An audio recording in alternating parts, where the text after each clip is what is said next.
Hi guys. So, where do I start? I did not make any notes. Like I said, I would because I don't know, it causes me.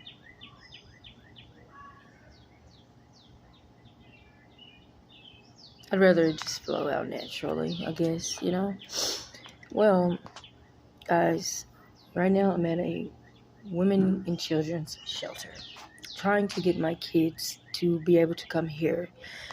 They're giving me grief about that. I've done everything in the first court order or in the court order, and I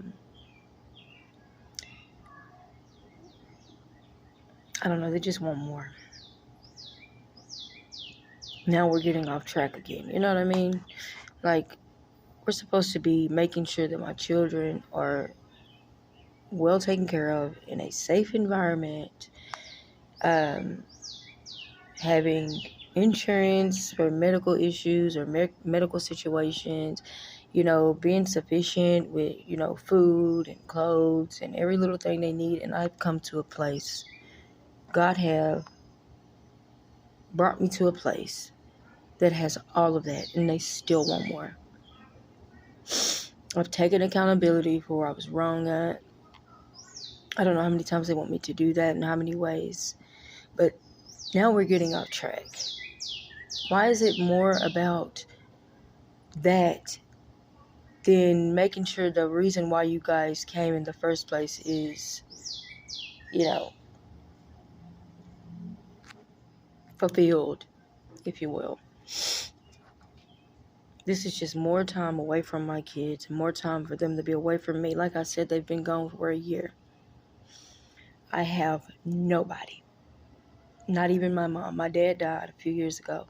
My mother, on my way to rehab, April 11th, sent the friend who was taking me there a message and said, I am nothing to her now. Do not keep me updated. And we'll get into all of that later on. That goes really deep, and I don't think that it's time for that right this second because it'll bring up a lot of emotions I'm not ready to face today. I already went through a situation today. Anyway, guys, so I don't have anyone. I have you guys, I have God, like I have always had, Nothing's changed. Nothing's changed. I'm sorry, nothing's changed. The people I did have, so-called family members, so-called friends, they do, number one, they don't want me. I'm like an orphan. Um, I'm not going to say I was always right in these situations, but you're learning and you're growing. And in my case, I'm learning and I'm growing. You understand? So where I have understanding, where there's not that much understanding in the world, they do not have that for me. No. Seems like they've been waiting for me to fail. They've been waiting for me to show some kind of imperfection. Not saying I was perfect, but it's always this scenario. It's always a scenario where I'm being tested and tested, even by the people who have been around me 10 plus years are testing me, as if this is not the real me, as if there's something I'm hiding, as if I'm being fake, as if I'm not humble, then I'm also retarded, or I don't deserve this, or at the same time, you know, either waiting for me to fall down and when I'm reaching up for help because I asked for help. I didn't have any shame. When I lost my kids or when my kids were taken from me a year ago, by the way, I asked for help. Before they were taken, I asked for help. The situation that happened with that, which is why none of these people helped me, and not which is why they didn't help me, I'd say, and like, I have reason to believe because they either didn't think I was humble or about time this bitch done fell down, or we ain't helping her, she got it.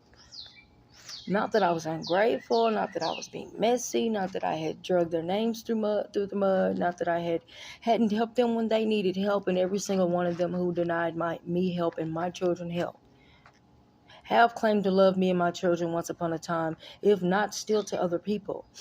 And these same individuals, I have helped them. They cannot say I did not. At the time in my in my grief, being, that I was grieving every day, all day, and I still am. It hasn't got any easier, you guys. But in my grief, I couldn't connect this. I couldn't connect these dots. I couldn't continue to face the issue that they have with me while my children were at stake and still are. I know God has moved. I just haven't saw it yet. Anyway, the situation that happened with that. So I got my income tax. It was about $7,000. I got us an apartment. I furnished the apartment by myself. I situated my kids' rooms. CPS was there. They took pictures of me and my children, our house, our food for a little minute, for a couple months.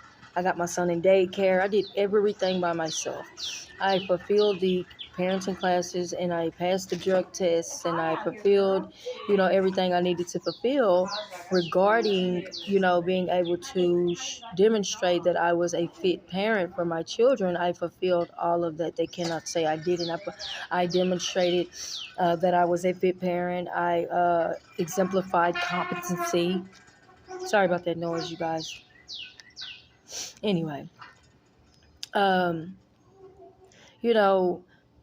so they, we were good. Well, what my neighbors had told me when I came to these apartment complex, was that they were infested with rodents. I am a doomsday prepper. I prep food in buckets, and people can, if you know me, I do this.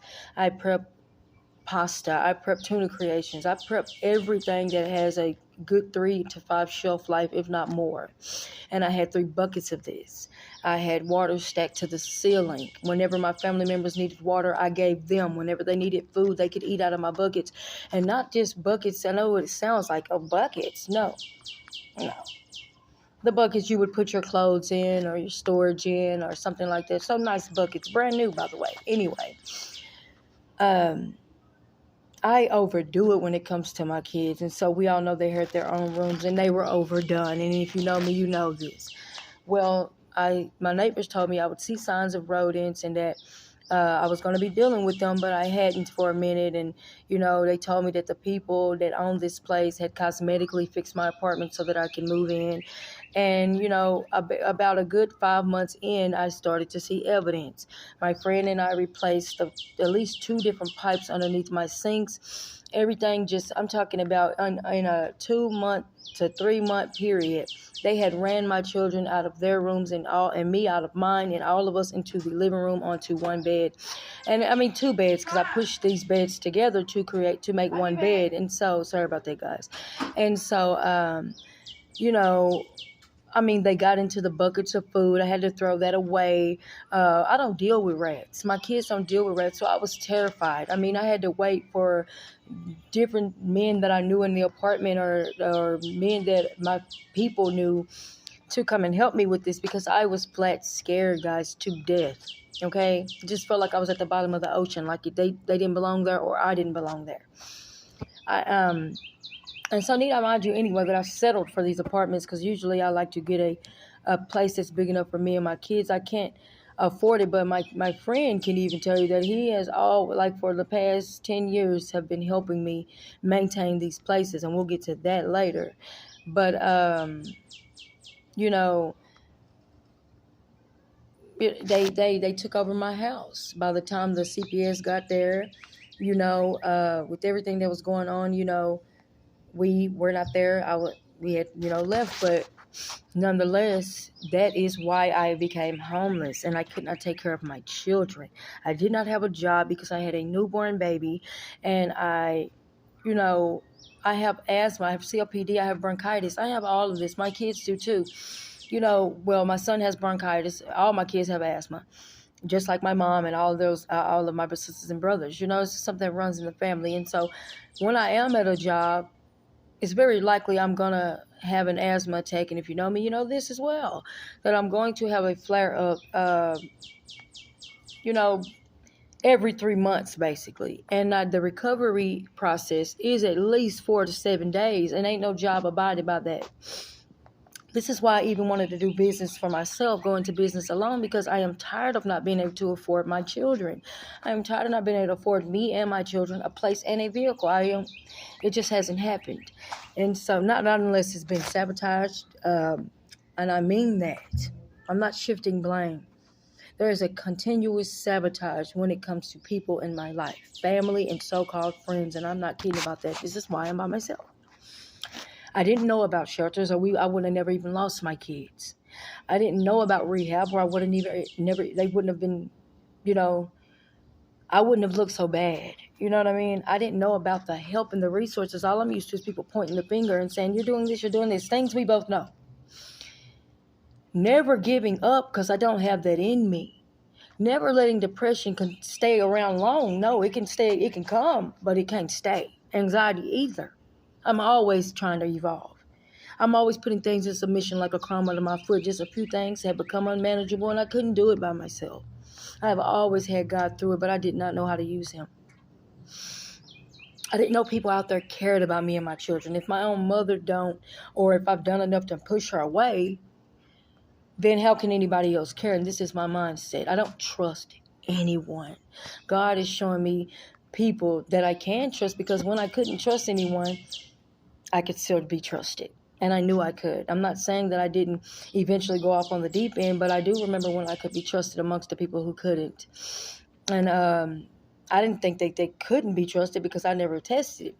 But I saw that other people could not trust them. And then I did see, they show themselves to me. And so, but I don't stick around when it's something like that. I am not dumb enough to be, I try to make wise decisions. Just put it that way. And I'm not dumb enough to be holding my wrong answer if there's a wiser decision to be made. I just didn't have the ideas. I am always all ears. Are you serious? I'm learning always. I'm never trying. I'm just doing. And that's just what it is. If it is something I've never done, I'm practicing. That's where my trying lies. But then I'm just doing, because it don't take me that long to learn. I'm a really quick learner. And I'm not bragging on myself. How is this something to brag about if it's something true? I mean, come on now. If I can say I'm a piece of shit, why can't I say when I'm this shit? Either way. But that leads me to my next video. The video about all these tests my family and so-called friends continuously put me through. And don't mind that it comes at, that my children are taking the brunt of these blows, because they're waiting on the rest of this real kind of love that mommy got.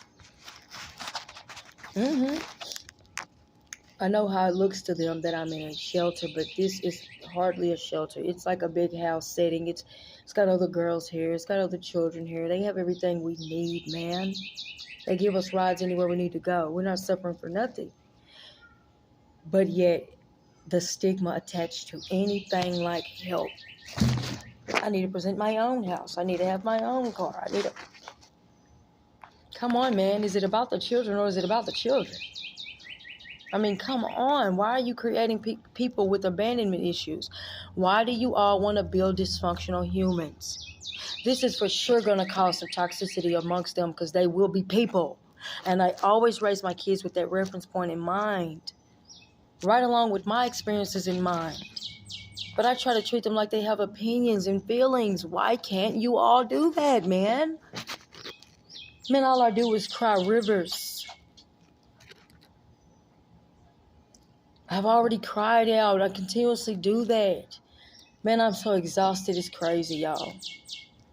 I'm not going to give up, but because if I got to be crawling doing the same thing, that's just what Miranda going to do. That's what it is. And call me Phoenix. Why? Do I really need to say why? Although I will eventually let you know why I don't want to carry the name my mother and father gave me, but instead the name my auntie gave to me. So, guys, I will be back with another video informing you all about the various tests, thoughts, and opinions of my so-called tribe. Although I know who is my mother and my brother, but who did the will of my father tribe is out there. Thank you.